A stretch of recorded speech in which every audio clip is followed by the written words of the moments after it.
चलिए, संविधान हम लोग लिख लिए, नहीं पूरा हो गया था वो कंप्लीट। आज हम लोग प्रियम्बल के बारे में पढ़ेंगे, प्रस्तावना, संविधान की प्रस्तावना, संविधान की प्रस्तावना, प्रस्तावना या इसी को और क्या कहते हैं, उद्देशिका भी कहा जाता है, उद्देशिका। इसका अध्ययन करना है। पहले कुछ फैक्ट्स जान लेते हैं। देखिए, विश्व में सबसे पहले, विश्व में सबसे पहले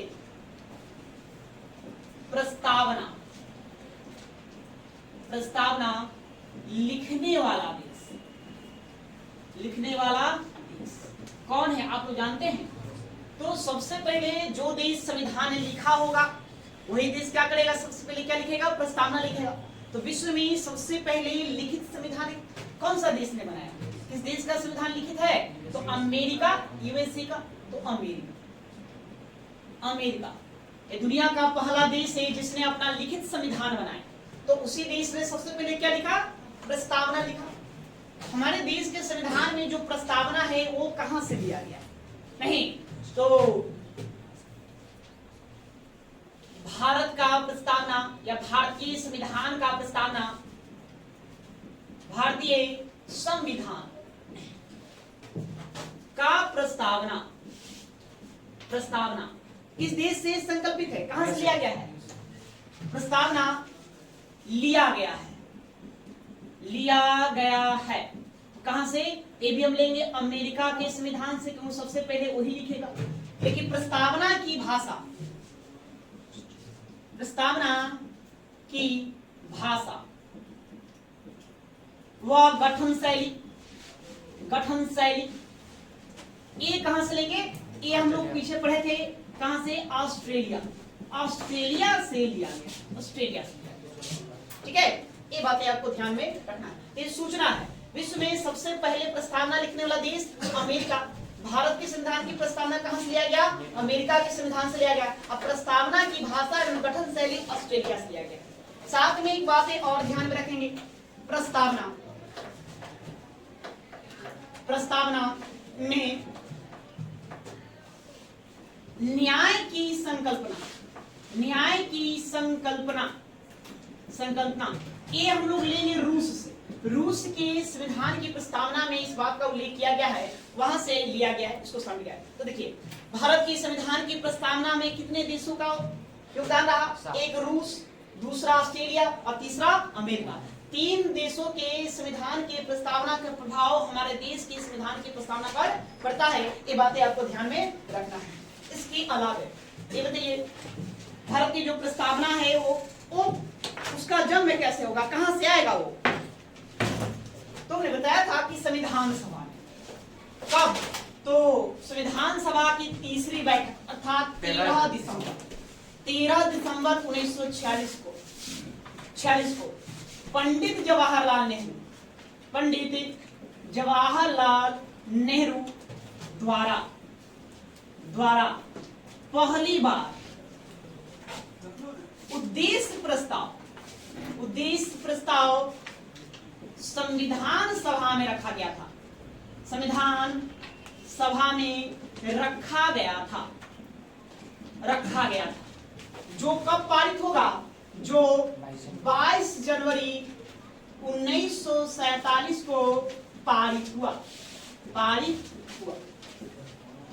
नहीं तो वहीं से हम क्या करेंगे, संविधान की प्रस्तावना को लेंगे, अर्थात पंडित नेहरू के द्वारा जो उद्देश्य प्रस्ताव रखा गया, कौन सा प्रस्ताव? उद्देश्य प्रस्ताव रखा गया, वही उद्देश्य प्रस्ताव आज हमारे देश के संविधान की क्या है? प्रस्तावना है। नहीं, ये मूल बातें फैक्ट है जिसे आपको याद रखना। देखिए, प्रस्तावना को संविधान की कुंजी कहा जाता है। कुंजी मतलब की, कुंजी कहा जाता है, ठीक है। जैसे देखेंगे मान लेते हैं एक बॉक्स है, पेटी है, पेटी के अंदर क्या है, उसमें एक ताला लगा हुआ है, ताला। तो ताला जब तक खुलेगा नहीं, अंदर जान सकते हैं क्या है, नहीं जान सकते। तो ताला खोलने के लिए चाबी चाहिए। तो वही संविधान की प्रस्तावना होती है। संविधान की प्रस्तावना से ही पता चलता है तो देश के संविधान के अंदर क्या क्या लिखा गया, समझे? तो हम सारी व्याख्या करेंगे कि हमारे देश के संविधान के अंदर क्या क्या लिखा गया है। प्रस्तावना से ही सारी बातें पता चलेगा।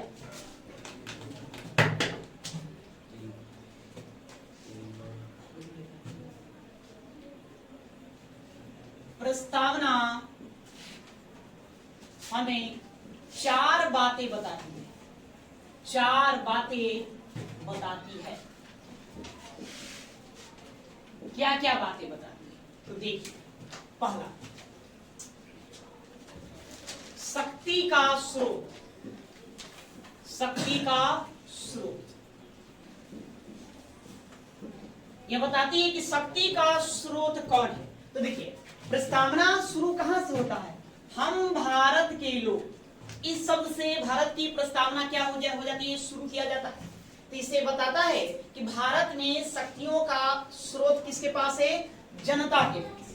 नहीं, अर्थात समस्त शक्तियां जनता के पास होगी, जनता। अर्थात भारत में शक्ति का स्रोत किसमें निहित है? जनता में निहित है। ठीक है। डेमोक्रेसी का मतलब क्या होता है? डेमोक्रेसी, लोकतंत्र, किसका शासन है? जनता का शासन है। किसके द्वारा? जनता के द्वारा। अब किस पर है? जनता पर है। जनता का, जनता के लिए, जनता के द्वारा जो शासन होता है वही क्या होता है? लोकतंत्र कहलाता है। और प्रस्तावना में हमारा कहता है कि हम भारत के लोग, यहाँ से हम प्रस्तावना को शुरू ही करते हैं, मतलब कि शक्तियों का समस्त केंद्र किसमें निहित होगा? जनता में। अर्थात शक्ति का स्रोत किसमें निहित है? जनता में। प्रश्न पूछा जाता है, संविधान में शक्ति किसको दी गई है? शक्ति किसमें निहित है? तो जनता में निहित है। पहली बात है, ये बताता है। दूसरा बात, शासन या कहिए सत्ता का स्वरूप, स्वरूप या प्रकृति, प्रकृति मतलब हमारे देश का शासन प्रशासन कैसा हो, इसके बारे में भी हमें जानकारी देती है कौन? प्रस्तावना। वो कहां से? यहाँ पर क्या करता है? हम भारत के लोग भारत को एक संप्रभुत्व संपन्न, कैसा करेंगे? संप्रभुत्व संपन्न, इन शब्दों पर ध्यान देंगे। फिर एक है कि समाजवादी, फिर पंथ निरपेक्ष, फिर लोकतंत्रात्मक गणराज्य बनाने के लिए। नहीं, मतलब हमारा देश कैसा बनेगा? तो ये बताता है कि देश का जो सत्ता का जो स्वरूप होगा या शासन का स्वरूप होगा वो कैसा होगा? संपूर्ण प्रभुत्व संपन्न, संपूर्ण प्रभुत्व संपन्न, संपन्न होगा। मतलब इसका मतलब क्या हुआ? अर्थात भारत जो एक संप्रभुत्व संपन्न देश होगा, अर्थात इसके ऊपर कोई ऊपरी शक्ति नहीं होगी, यह बिल्कुल स्वतंत्र है अपने आंतरिक नीतियों को लेकर या बाहर नीतियों को लेकर या विदेश की नीतियों के लेकर, किसके साथ संधि करना है नहीं संधि करना है, इसको लेकर भारत क्या होगा? बिल्कुल स्वतंत्र होगा। देश बिल्कुल स्वतंत्र होगा, नहीं, इस पर किसी प्रकार की कोई बंदिशें नहीं होगी। इसका अर्थ होता है संपूर्ण प्रभुत्व संपन्न, मतलब इसके ऊपर कोई शक्ति ना हो या देश किसी के अधीन ना हो, इस पर किसी का अधिराज्य न हो। ये बातें बताता। दूसरा, समाजवादी, हमारा देश कैसा होगा? देश का लोकतंत्र समाजवादी, समाजवादी। पंडित नेहरू की विचारधारा था कि हमारा देश का जो लोकतंत्र होगा कैसा होगा? समाजवादी होगा, समाजवादी होगा। देखिए, जो देश समाजवादी लोकतांत्रिक देश है वहां उत्पादन के सभी संसाधनों पर सरकार का नियंत्रण होता है। जितने प्रकार के संसाधन होते हैं सब पर किसका नियंत्रण होता है? सरकार का नियंत्रण होता है। जैसे देख रहे हैं कि रेलवे, रेलवे पर किसका नियंत्रण है? सरकार का। क्या निजी व्यक्तियों के हाथों में है? नहीं है। नहीं, आप वायुयान ले लेंगे, वायुयान को ले लीजिए, जो निजी वायुयान चलते हैं यातायात के लिए, उस पर किसका नियंत्रण है? सरकार का नियंत्रण है। सरकार का नियंत्रण है जी, लेकिन प्राइवेट व्यक्तियों का नियंत्रण नहीं है। प्राइवेट कंपनियां चलाती है, प्राइवेट कंपनियां भी चलाती है। समाजवादी जो लोकतंत्र होता है दो तरह के, जैसे रूस की हम बात करते हैं, रूस में साम्यवादी समाजवाद, वो जो समाजवाद होता है जो थोड़ा निरंकुश होता है, उस पर मतलब सरकार ज्यादा नियंत्रण स्थापित कर लेती है। भारत के संविधान ने, भारतीय संविधान निर्माताओं ने बीच का रास्ता निकाला, कहा कि मतलब कि ये बीच का रास्ता हो। यहाँ निजी व्यक्ति और सरकार दोनों मिलकर अर्थव्यवस्था को चलाते हैं, अर्थात हमने मिश्रित अर्थव्यवस्था को अपनाया। किसको अपनाया? मिश्रित अर्थव्यवस्था को अपनाया। यहाँ पर देखेंगे तो संसाधनों के उत्पादन पर या संसाधनों पर नियंत्रण सरकार का भी है और निजी व्यक्तियों का है, कुछ पूंजीपतियों के भी हाथों में है। बीच का रास्ता निकालो तो हमारा देश का जो लोकतंत्र कैसा होगा? समाजवादी होगा। ये ध्यान में रखना है, ये समाजवादी होगा, ना कि पूंजीवादी होगा, ना कि राजतांत्रिक होगा, ये समाजवादी होगा। फिर और क्या बातें बताता है? पंथ निरपेक्ष। और कैसा होगा शासन का स्वरूप? तो पंथ निरपेक्ष। पंथ निरपेक्ष, पंथ निरपेक्ष कहने का मतलब क्या था? पंथ निरपेक्ष, पंथ निरपेक्ष का मतलब है इस राष्ट्र का, इस देश का अपना कोई राजधर्म नहीं। क्या भारत कैसा देश है? हिंदू राष्ट्र है कि मुस्लिम राष्ट्र है कि सिख राष्ट्र है कि ईसाई राष्ट्र? कैसा राष्ट्र है? कोई राष्ट्र नहीं है इस देश का। कोई राष्ट्र है नहीं। हम कहते हैं कि हम लोग हिंदू राष्ट्र है नहीं, बगल हमारा पाकिस्तान है, वो कहता है हम इस्लामिक कंट्री है ना, मुस्लिम राष्ट्र है। लेकिन भारत का अपना कोई राष्ट्र धर्म नहीं है, राजधर्म नहीं है। उसका अर्थ होता है पंथ निरपेक्ष। हाँ, लेकिन ये इस देश में सभी धर्म को समान संरक्षण प्रदान करता है। धर्म एक व्यक्तिगत विषय है, लोग की आजादी है, लोग अपना अपना धर्म मान सकते हैं, उसमें कोई रोक टोक नहीं है। लेकिन देश कभी नहीं कहता है कि हमारा ये धर्म है, किसी एक धर्म को बढ़ावा देना इसका काम नहीं। यह बिल्कुल तटस्थ बना हुआ रहेगा, सभी धर्मों को समान संरक्षण देगा। लोग अपना अपना धर्म मान सकते हैं, लेकिन देश का अपना कोई धर्म नहीं होगा। ये पंथ निरपेक्ष है। फिर और क्या बातें बताता है? लोकतंत्रात्मक गणराज्य। और क्या बनाने की बातें कहता है? लोकतंत्रात्मक गणराज्य। गणराज्य, हमारा देश लोकतंत्रात्मक गणराज्य है। लोकतंत्रात्मक गणराज्य कहने का मतलब है इस देश का जो भी राष्ट्राध्यक्ष होंगे, राष्ट्राध्यक्ष कहने मतलब प्रधानमंत्री मंत्री का पद हो या राष्ट्रपति का पद हो, राष्ट्रपति का पद, इस सभी पदों पर क्या होगा? निर्वाचन होगा। क्या होगा? निर्वाचन। निर्वाचन की प्रक्रिया द्वारा यहाँ पर लोग बैठेंगे, न कि मनोनीत होगा, न कि वंशानुगत चलेगा। देखते हैं गांव में पंचायती स्तर पर भी जो प्रधान बनता है वो भी क्या होता है? जनता के द्वारा निर्वाचित होता है। जैसे मुखिया जी, कहते हैं मुखिया जी, तो मुखिया जी क्या होंगे? जी निर्वाचित होंगे। नहीं, सरपंच जो होता है, सरपंच वो भी क्या होता है? निर्वाचित होता है। प्रधान जो होता है वो भी क्या होता है? निर्वाचित ही होता है। प्रमुख जो होता है वो क्या होता है? निर्वाचित होता है। तो सबको हम क्या करते हैं? निर्वाचित करते हैं। सबको क्या करते हैं? निर्वाचित करते हैं। तो लोकतांत्रिक गणराज्य का मतलब यही होता है कि सभी पदों को आपको क्या करना है? निर्वाचित करना है। या वंशानुगत नहीं चलेगा, ठीक है? वंशानुगत वाली बात नहीं है कि हम प्रधानमंत्री है तो हमारे बाद हमारा पुत्र ही प्रधानमंत्री बनेगा, ऐसा नहीं। इसका अर्थ ये होता है कि लोकतांत्रिक गणराज्य। ये आप ब्रिटेन में देखेंगे, ब्रिटेन सिर्फ और सिर्फ लोकतांत्रिक देश है। ब्रिटेन में लोकतंत्र है, लोकतंत्र के साथ साथ वहाँ राजतंत्र भी अपनाया गया है। वहाँ क्या अपनाया गया है? राजतंत्र भी अपनाया गया है।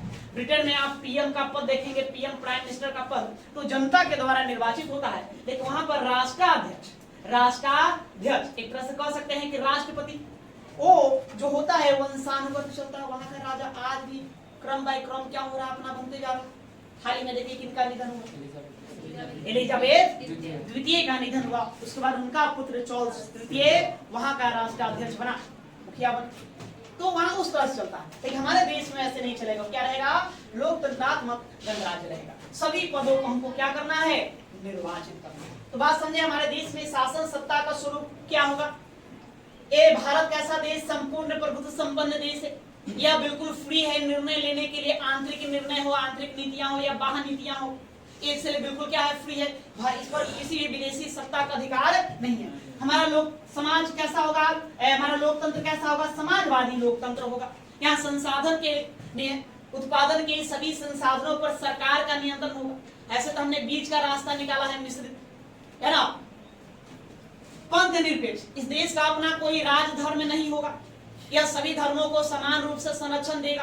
किसी एक धर्म को बढ़ावा देने का काम सरकार का नहीं रहेगा, राज्य का नहीं रहेगा। और लोकतंत्रात्मक गणराज्य होगा। यहाँ पर जितने भी पद होंगे, जितने भी कुछ पद होंगे, राष्ट्राध्यक्ष वाले जो पद हैं, सब पर लोगों को क्या किया जाएगा? निर्वाचित किया जाएगा। ठीक है, ओके, हो गया। तीसरा, संविधान का उद्देश्य। इसका उद्देश्य भी बताता है। क्या उद्देश्य। तो आगे देखिए यहां प्रस्तावना को पढ़िए। हम भारत के लोग, इससे यह पता चला कि शक्ति का स्रोत कौन है, तो जनता।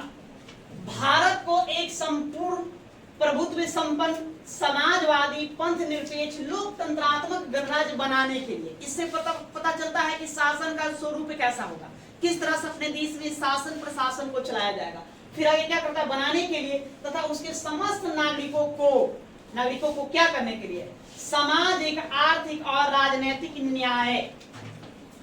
क्या इसका उद्देश्य है, न्याय देना। तो न्याय कैसा देना, सामाजिक आर्थिक और राजनीतिक न्याय। तो संविधान का उद्देश्य है न्याय प्रदान करना। न्याय, तो न्याय कैसा, तो न्याय देखिए 3 तरह का न्याय, एक सामाजिक न्याय, आर्थिक न्याय और राजनैतिक न्याय। सामाजिक न्याय मतलब क्या, समाज में सब समान, सबको एक समान नजरिए से ही देखना है ना, सबके लिए एक ही समान न्याय रहेगा। ऐसा नहीं कि कोई मतलब बिल्कुल अमीर है, उच्च है, तो सजा कर, वो कोई अपराध करता है तो उसको हम कम सजा दें, गरीबों को ज्यादा सजा दे दे, ऐसा नहीं, सबको क्या करना है, एक समान ही रखना है।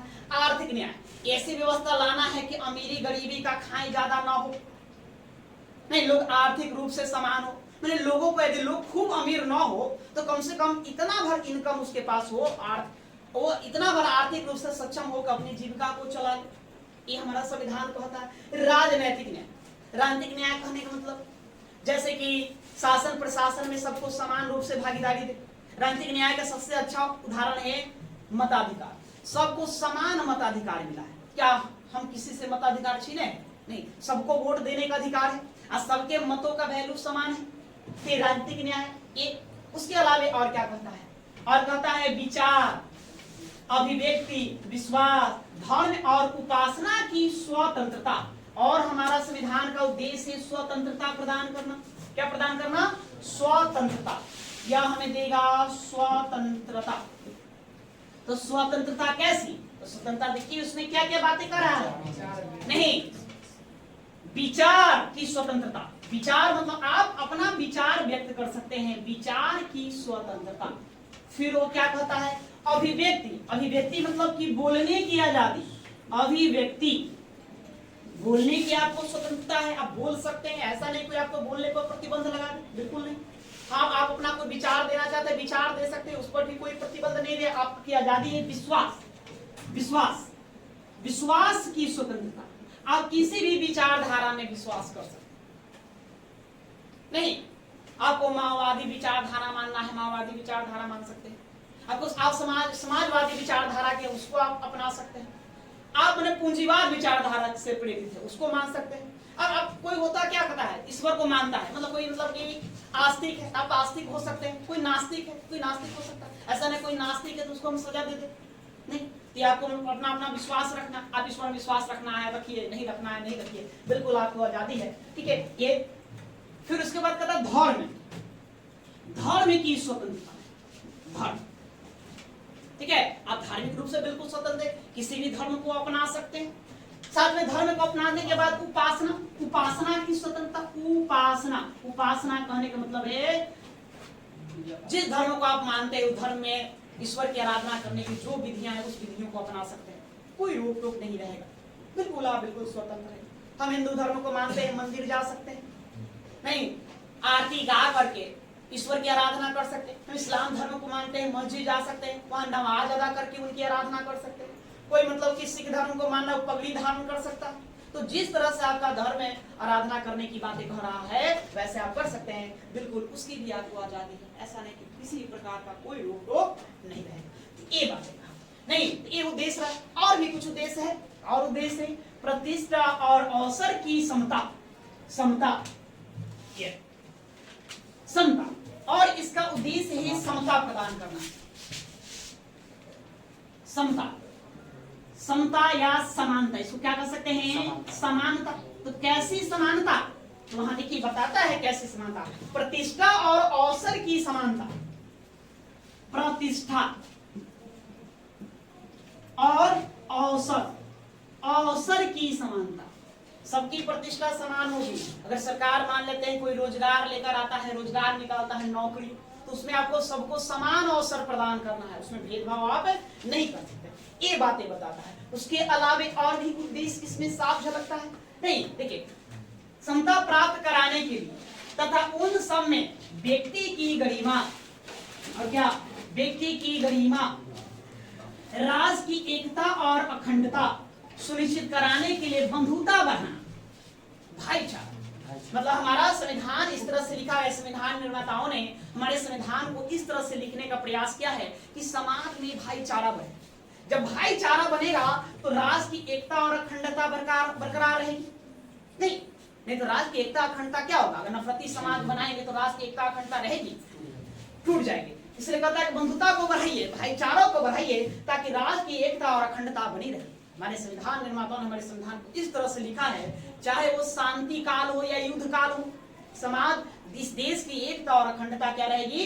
बरकरार रहेगी। साथ में व्यक्ति की गरिमा, व्यक्ति की गरिमा भी बनाए रखना। अभी ना कि मान लेते हैं हम कलेक्टर हैं तो हमको समान अच्छा सम्मान मिल रहा है, कोई व्यक्ति निम्न वर्ग का है ना, जैसे कि सफाई कर्मी है तो उसको समान उस तरह का क्या कहता है, प्रतिष्ठा प्राप्त न होता, लेकिन फिर भी कम से कम उसको आप एक इज्जत के नजरिए से देखिए, उसकी भी अपनी क्या है, गरिमा है। अभी नहीं कि उसका बिल्कुल हम तिरस्कार कर देंगे, ऐसा करने की बातें नहीं करता। वैसे करेंगे तो समाज हमारा नफरती बनेगा, समाज में अलगाव होगा। अलगाव होने से फिर क्या होगा? राज्य की एकता और अखंडता क्या हुई? नहीं हो जाएगी। इसलिए नहीं, वो काम नहीं करे। इसलिए किस पर बल देते हैं लोग? बंधुता बढ़ाने पर बल देते हैं। बंधुता बढ़ाएंगे नहीं तो और क्या कहता है, इधर लिख देते हैं, आप लोग उतार लेंगे। और व्यक्ति की गरिमा, व्यक्ति की गरिमा, राष्ट्र की एकता व अखंडता सुनिश्चित करने के लिए क्या करने? बंधुता को बढ़ाना, बंधुता को बढ़ाना। ये हमारे प्रस्तावना से पता चलता है कि हमारा संविधान का उद्देश्य क्या है। तो क्या क्या उद्देश्य है? न्याय। तो किस तरह की न्याय देने की बातें करता है? सामाजिक, आर्थिक और राजनीतिक। ध्यान देंगे इस बात पर, प्रश्न एग्जाम में आपको पूछेगा हमारा संविधान, हमारे देश की जो संविधान की प्रस्तावना है वो किस तरह की न्याय की बातें नहीं करता है। नहीं, ऐसे प्रश्न आता है तो किस बात तरह की न्याय देने की बात करता है? सामाजिक, आर्थिक और राजनीतिक। स्वतंत्रता हमें प्रदान करता है। कैसा? अपना अपना विचार देने की स्वतंत्रता, और व्यक्ति की आजादी है, बोलने की आजादी है, विश्वास रखने की आजादी है, आप किसी भी विचारधारा में विश्वास रख सकते हैं। धर्म की स्वतंत्रता है, कोई भी धर्म को अपना सकते हैं, मान सकते हैं। उपासना, आपके धर्म के अनुदेश जो भी बातें, जिस तरह से पूजा पाठ करने की बातें कहता है उस तरह से आप उपासना कर सकते हैं। साथ ही समता या समानता की बातें करता है। कैसी समानता? प्रतिष्ठा और अवसर की। उसके अलावा देश की एकता अखंडता को बनाए रखने के लिए समाज में किसको? बंधुता को बढ़ाने की बात करता है, भाईचारा को बढ़ाने की बात करता है। ठीक है, ताकि हमारे देश का, राष्ट्र की एकता और अखंडता। ओके, चलिए। और हमारा और संविधान क्या बताता है? तो चौथी बात नहीं, अधिनियमन की तिथि, नियमन की तिथि, अधिनियमन की तिथि बताता है। अधिनियमन हमारा देश का जो संविधान है कब बनकर तैयार हुआ, उसकी तारीख भी प्रस्तावना बनाता है। प्रस्तावना में आप पढ़िए, यहाँ अगर पढ़ते चलेंगे, यहाँ देखिए लिखा हुआ है 26 नवंबर 1949। नहीं, इस संविधान सभा में आज तारीख 26 नवंबर 1949 मिति मार्ग शुक्ल सप्तमी संवत 2006 विक्रमी को एतद द्वारा इस संविधान को अंगीकृत, अधिनियमित और आत्म अर्पित करते हैं। अर्थात एक तारीख दे दिया गया कि भारत का संविधान बनकर कब तैयार हुआ? 26 नवंबर 1949 को। ये अधिनियमन की तिथि भी बताता है हमारा प्रस्ताव। अच्छा, ये बातें आप समझते हैं, पोस्ट में लिखा हो मिति मार्ग शुक्ल सप्तमी संवत 2006। यहाँ तारीख है 2006। ये भी संविधान निर्माण की तारीख बताता है, लेकिन किस संवत में बताता है? विक्रम संवत में बताता है। विक्रम संवत। देखिए हम इतिहास पढ़ेंगे प्राचीन भारत, तो हम आपको बताएंगे कि एक स्थानीय राजा था, उज्जैन में एक स्थानीय राजा था जिसने शकों को मार भगाया।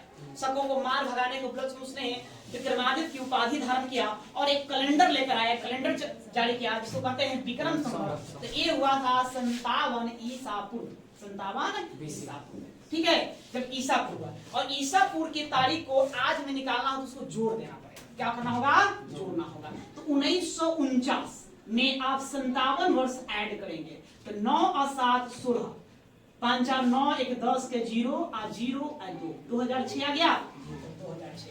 और ये हिंदी महीने के अनुसार नीति मार्ग शुक्ल सप्तमी संवत, ये सारी बातें लिखा है।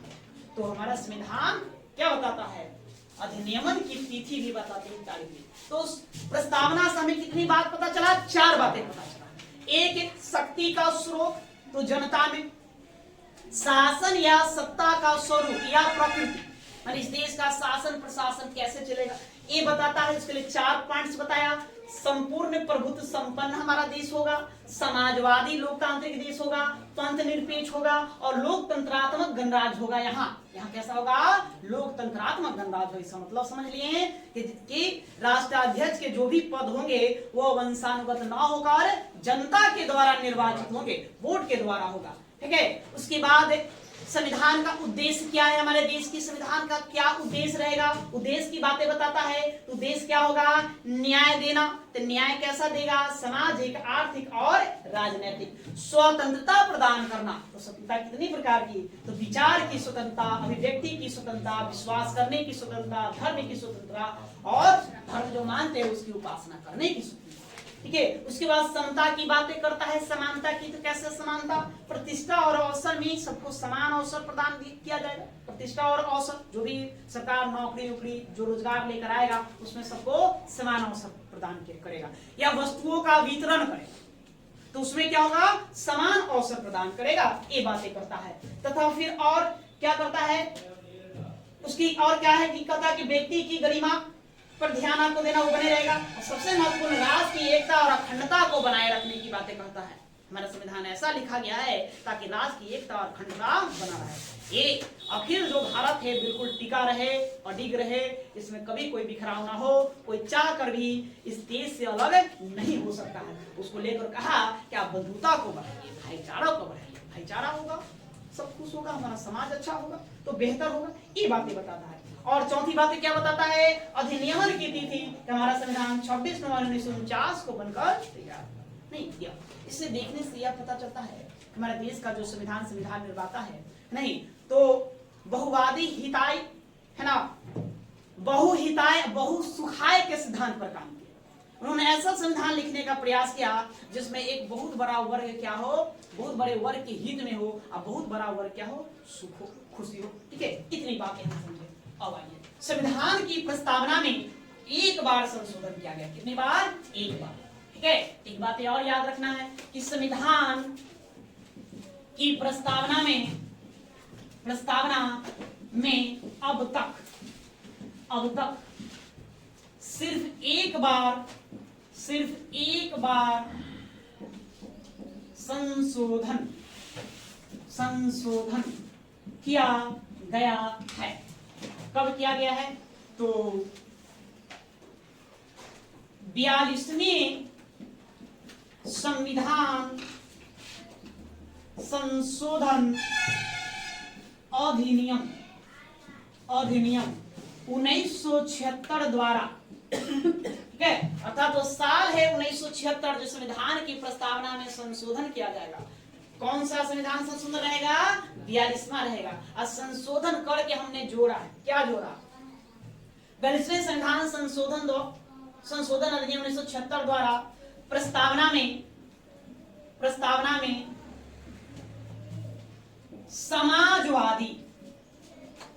समाजवादी एक शब्द ए जोड़ा गया।